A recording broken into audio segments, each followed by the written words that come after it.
Hi everyone, I'm Doug Berry from Bruce Berry Banjos.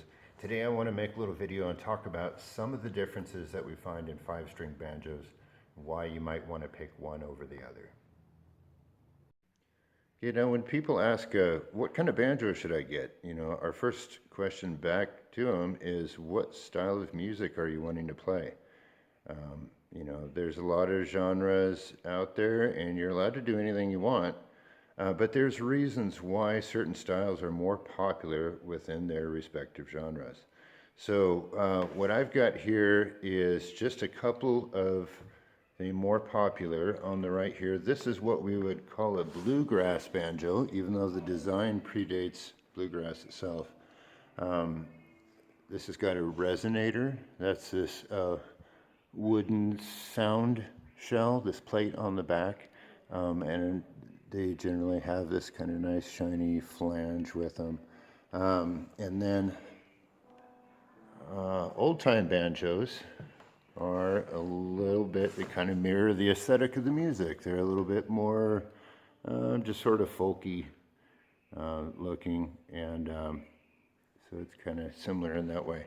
Now, the real biggest differences in the sounds are going to come from the pot, which is this drum assembly itself. And inside there, we've got a lot of times there are tone rings, sometimes there's no tone ring, but in the bluegrass banjo, we've got this really thick, heavy cast bronze tone ring. And it is very heavy and it rings like a bell. It's really strong in the high end. And these are some of the types of old-time tone rings. And so they're all combinations of rolled and spun brass.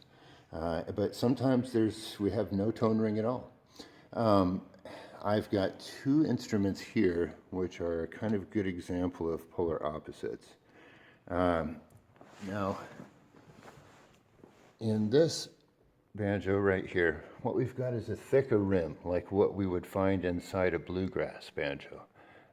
It's a thicker, heavier wooden shell, and it's going to have this this heavy bronze tone ring, or an arch top, something similar to that.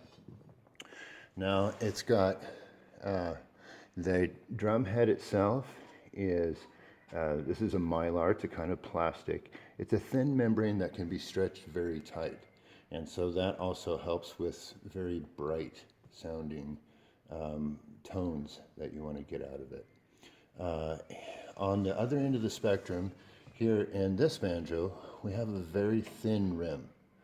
And what that does is sort of the ratios of the rim makes it so that this is a larger cavity inside a rim that's not really dense and very stiff. So this has kind of the ability to resonate in a little deeper way. And also what we have in here is this is a goat skin head rather than the mylar. So it's a thicker membrane that's a little warmer and a little softer tone to it.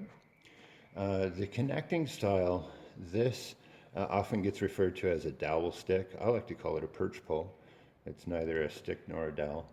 But this is the old traditional connection that harkens back to the gourd banjos, the original banjos.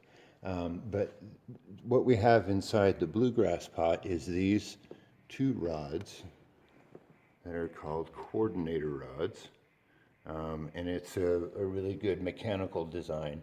But it kind of also relies on having a little bit of a thicker rim, because if we had a real thin rim, then in the process of these sort of pushing and pulling, they would just distort the rim a little bit. And then on the other end, as it were, when we have the thin rim, we rely on the perch pole or dowel stick to have a lot more rigidity that follows all the way from the tailpiece through on the neck there. Coming to the other side, what we're going to see is on the bluegrass banjos, you've got quite a few more hooks. Some of the old-time banjos, way in the day, they had lots and lots and lots of them. That was a perception that was more valuable or something. But in this case, We have, for the bluegrass banjos, there's quite a few. This is a 24 hook orientation, so that allows us to really have that high tension. Like I say, it's really tight, it's very bright. Another one of the characteristics is this tailpiece. On a bluegrass banjo, the tailpiece a lot of times will protrude kind of far into the head. Sometimes they're adjustable, but other times they're just rigid, and it's sort of creating a relative down pressure on the bridge, which helps that sort of tightness, that brightness, and that twang that you're looking for from a bluegrass banjo. In the old time banjos, we generally don't have something that's pushing down, and sometimes the no-knot tail pieces, they don't protrude in at all. The strings are just coming back with very little pressure down on the bridge itself. That helps sort of the mellowness of it. And in this case, bluegrass banjos, we almost always have steel strings. They're metallic, they're steel, they're that brightness that you're looking for.